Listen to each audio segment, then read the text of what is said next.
በጥንት ዘመን ከባህር ወለል በላይ በሰማይ ጠቀስ ሕንፃዎቿ ተንሰራፍቶ የነጋዴዎች ጩኸት ከወደብ እስከ ገበያ የናኘባት የዓለሙን የንግድ እንቅስቃሴ ስኬት በመዳፏ አጥብቃ ያዘች ግዙፍ ግዛት ነበረች።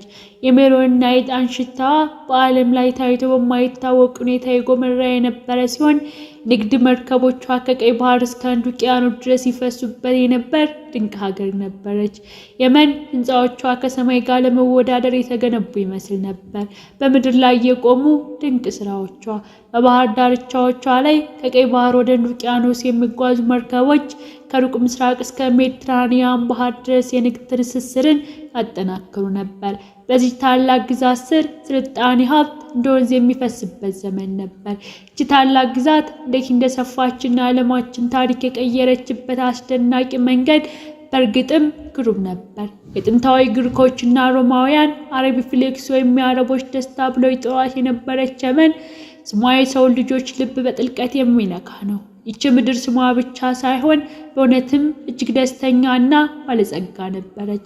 ከደረቁ የአሸዋ በረሃማዎች አጠገብ በከርሰ ምድር ውሃ የምትረካ በለመለመ አረንጓዴነት የምታፈር ሀገር ነበረች።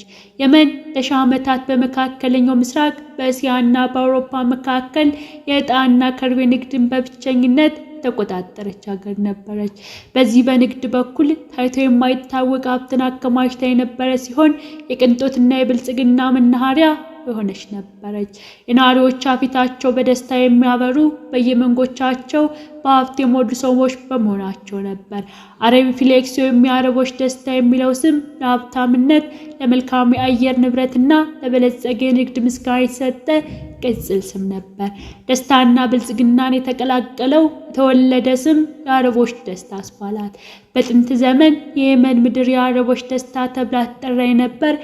ሀገር በዕጣንና ከርቤ ሽታ የምትታወድ በሀብትና በብልጽግና የምትንፋፋ በውብ ስነ ሕንፃዎቿ የምታስደምም ነበረች። የንግድ መርከቦቿ በቀይ ባህር ላይ እንደ ተንጣለለ ምንጣፍ ሲንሳፈፉ፣ የግመል ፍርጎቿ በየበረሃው የዕጣንና የቅመም ሽታ ሲያጥሩ ነበር። በዚህ ጊዜ የዚች ምድር ዜጎች የመናውያን ሆነው በመወለዳቸው ይኮሩ ነበር። ዛሬ ላይ ግን ያ የደስታ ድምፅ በልቅሶ በሰቆቃ ተተክቷል። የጦርነት ነበልባል የጥንታዊቷን ምድር አውዶታል። የሰላም ወፎች ከሰማይ ርቀዋል። የዕጣንና ከርቤ ሽታ በሞትና በጭስ ጠረን ተለውጧል። አንድ ወቅት ታላቅ የንግድ ማዕከል የነበረችው የመን አሁን የጦርነትና የረሃብ ምድር ሆናለች። የጥንት ታላቅነቷ ትዝታ ብቻ ሆኖ ቀርቷል። ይህ ሁሉ ውድመት የመጣው እንዴት ነው? በሰላም ወደ ጦርነት የመጣችው ለምንድን ነው? በዛሬው ቪዲዮአችን የምንመለከተው ይሆናል። ቪዲዮውን ላይክ፣ ሼር፣ ሰብስክራይብ በማድረግ አብራችሁን ቆዩ። አንዲት የብልጽግናና የደስታ ማዕከል የነበረችው የመን እንዴት በደም ጎርፍ እንደተለቀለቀች ለማወቅ ስትፈልግ ልብ በሐዘን ይሞላል። የጥፋት ታሪክ የጀመረው እንደ አንድ ትንሽ ነበልባል ሲሆን በዓለም አቀፍ የፖለቲካ ንፋስ እንደሰፋና ወደ ሰዓትነት እንደተለወጠ ትመለከታለ። የየመን ጦርነት በአንድ በኩል በሁቲ አማጽያን እናም በሌላ በኩል ደግሞ በዓለም አቀፍ ደረጃ እውቅና ባለው መንግስት መካከል የተፈጠረ ግጭት ነው። ሆኖም ይህ ከቀላል እርስ በርስ ጦርነት በላይ ነው። በአንድ በኩል የሁቲ አማጽያን ከኢራን ሰፊ ድጋፍ ያገኛሉ። ኢራን የሁቲዎችን የፖለቲካ አቋምና ወታደራዊ አቅም እንደምትደግፍ ይነገራል። ይህም በየመን የራሷን ተጽዕኖ ለማስፋት ለአንድ መሳሪያ ይጠቅመዋል። የኢራን ድጋፍ የሁቲዎችን የጦርነት አቅም ያሳድገዋል። ለጦርነቱ ደግሞ እሳት ላይ ቤንዚን መጨመር ነው። በሌላ በኩል የየመን ዓለም አቀፍ እውቅና ያለው መንግስት የመን ለመደገፍ በሚመስል መልኩ በሳውዲ አረቢያ የሚመራ የአረብ ጥምር ጦር ገብተዋል። ይህ ጥምረት በአብዛኛው በሱኒ የእስልምና ሀገራት የተመሰረተ ሲሆን ኢራን ተጽዕኖ በየመን ለመቀነስና ራሳቸውን ጥቅም ለመጠበቅ ይፈልጋሉ። በመሰረቱ የየመን ጦርነት የአካባቢ ግጭት ብቻ ሳይሆን በኢራንና በሳውዲ አረቢያ መካከል ያለው የጥላቻ መድረክ ሆኗል። የየመን ህዝብ ልብ ውስጥ ቁስል የሆኑት የሁቲ አማጽያን ታሪካቸው ቀላልና ቀጥተኛ አይደለም። ይህ ቡድን በአንድ በኩል ለፍትህና ለመብት ትግል የተነሳ እንደሆነ ሲነገር፣ በሌላ በኩል ደግሞ የየመን ወደ ጥፋት የወሰደ ቡድን ነው ተብሎ ይወገዛል። በጥንት ዘመን የንግድ መናኸሪያ፣ የጥንታዊ ቤተመንግስትና ታሪካዊ ቅርስ የነበረችው የመን በዛሬው ጊዜ አሰቃቂ ጦርነትና ረሃብ ውስጥ ናት። የዚህ ግጭት ቁልፍ ተዋንያን የሆኑት የሁቲ አማጽያን ከመቼውም ጊዜ በላይ የሀገሪቷን የፖለቲካ ጣፈንታ እየወሰኑ ነው። ታዲያ እነዚህ እነማን ናቸው? እንቅስቃሴያቸውስ መቼ ተጀመረ? የሁቲዎች እንቅስቃሴ መነሻውን ያደረገው በ1990ዎቹ መጀመሪያ በሳዳ አውራጃ ነው። ቡድኑ የተቋቋመው በዛይዲ ሺዓት እስልምና መሪ የሆኑት ሁሴን አልሁቲን ሲሆን ዋና ዓላማቸው በየመን የዛይዲ እስልምናን ለመከላከልና በየመን ውስጥ የሳውዲ አረቢያን ተጽዕኖ ለመዋጋት ነበር። በዚህ ወቅት የሳውዲ አረቢያ ጽንፈኛ የሱኒ እስልምና አስተምሮ በየመን በዛይዲ ሺዓቶች እስልምና አደጋ ላይ ጥሏል የሚል ስጋት ነበር። በዚህ ምክንያት የሁቲዎች እንቅስቃሴ መጀመሪያ አንድ ሃይማኖትና የማህበራዊ መብት ተሟጋች ቡድን የተጀመረ ነበር።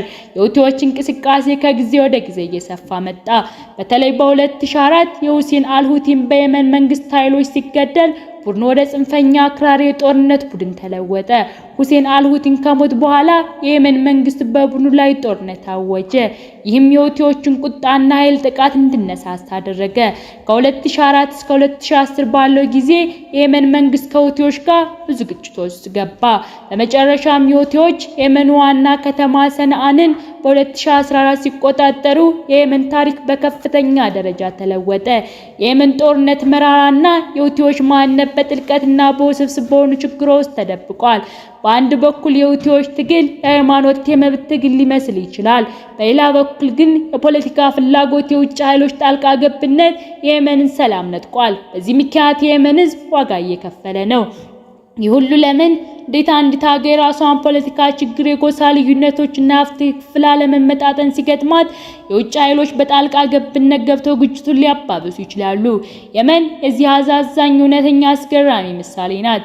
የየመን ህዝብ ለዚህ ውስብስብ የኃይል ትግል ዋጋ እየከፈለ ነው። ዛሬ የመን ራሷን ማጣች እና ልጆቿ ባልተወለድንባት ብለው መቆጨት ጀምረዋል። የሁሉ ውድመት ያስከተለው ስቃይ ለመግለጽ ቃላት ያንሳሉ። ነገር ግን ቁጥራቸው የየመን ሐዘን ያሳያሉ። በጦርነቱ ምክንያት በመቶ ሺህ የሚቆጠሩ ሰዎች ሕይወታቸውን አጥተዋል።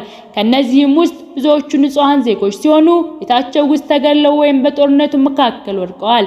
ከነዚህም ውስጥ 10 ሺህ የሚሆኑ ህፃናት ናቸው።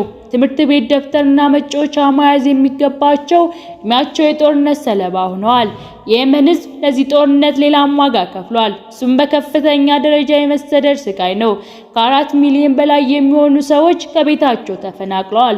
ሁሉም የሚፈልጉት ሰላማዊ ቦታ መኖር ነው። በጦርነቱ ምክንያት በተፈጠረው ረሃብ ከ5 ሚሊዮን በላይ የሚሆኑ ህፃናት በአስከፊ ረሃብ ተይዘው ህይወታቸው አደጋ ላይ ነው።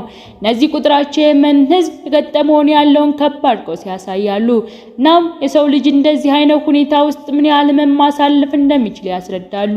የየመን ሁኔታ ስናስብ የጦርነት አስከፊነት ከግጭት ከስምምነት ውጭ የሆነ ነገር እንደሆነ እንረዳለን። ጦርነት በሰው ልጅ ህይወት በሀገርና ታሪክ ላይ የሚደርስ የማይጠገን ጉዳት ነው። ይህ ሁሉ የመጣው እንዴት ነው? መፍትሄውስ ምን ሊሆን እንደሚችል ማሰብ አለብን። የየመን ታሪክ የጦርነትና የጥፋት ተምሳሌት ብቻ አይደለም። ከዛ ይልቅ እኛን የሚያስተምረን ትልቅ መራራ ትምህርት አለው። የየመን ጣፈንታ የየመን ህዝብ ስቃይ የገጠመውን ስቃይ፣ የሀገር ውስጥ ግጭት፣ የውጭ ጣልቃ ገብነት፣ ጥፋት ማዕበል መፍጠር እንደሚችል ያሳየናል። ከየመን መማር ያለብን ትልቁ ትምህርት የሰላምና የአንድነት ዋጋ ነው። ሰላም እንደ አየርና እንደ ውሃ ነው። እስካለ ድረስ ጥቅሙ አይታወቀንም። ሲጠፋ ግን ለህልውና አስፈላጊ እንደሆነ እንገነዘባለን። የየመን ህዝብ ስቃይ የሚያስተምረን በሀገር ውስጥ ያሉ ችግሮችን በሰላማዊ መንገድ መፍታት፣ ልዩነቶችን ማቻቻልና ከውጭ ጣልቃ ገብነቶች መጠንቀቅ ምን ያህል ወሳኝ እንደሆነ ነው። እነሱ አሳዛኝ ታሪክ በመመልከት የሀገራችን ሰላም አንድነት ለመጠበቅ የበለጠ ጥረት ማድረግ እንዳለብን እንረዳለን። ሰላም የቅንጦት ሳይሆን የሀገር ህልውና መሰረት ነው። በአንድ ወቅት የደስታ የብልጽግና የምትታወቀው የመን በአሁኑ ሰዓት በሰቆቃ ተውጣለች። ጦርነቱ ነበልባል ጥንታዊቷ ምድር አውድሟታል።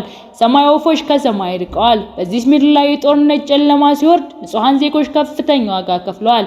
ህይወታቸውን አጥተዋል። ቤታቸው ፈርሷል። እናም ሰላማቸውን ተነግጠዋል። ዛሬ የየመን ህዝብ ልባዊ ምኞት ሰላም ነው። ይህ ምኞት የጠፋ ህይወታቸው፣ የወደሙ ህንፃዎችና የተሰባበሩ ልቦች ጩኸት ነው። ለየመን ህዝብ ሰላም ማለት ጦርነት መሳሪያ ዝም ማለት ብቻ ሳይሆን ወደ ቀድሞ ታሪካቸው ማንነታቸው መመለስ ማለት ነው። ሰላም ማለት የልጆች ፈገግታ፣ ተስፋ፣ ብርሃን ማለት ነው። በአንድ ወቅት የአረቦች ደስታ ተብላ የምትታወቀው የመን ወደ ቀድሞ ክብሯ እንድትመለስ የሰላም ወፍ ወደ እሷ ላይ እንደገና እንዲሰፍርባት ከልብ እመኛለሁ። ዛሬው ፕሮግራማችን በዚህ አለቀ። ከተመቻችሁ ላይክ፣ ቤተሰብ ካልሆናችሁ ሰብስክራይብ በማድረግ ቤተሰብ ይሁኑ።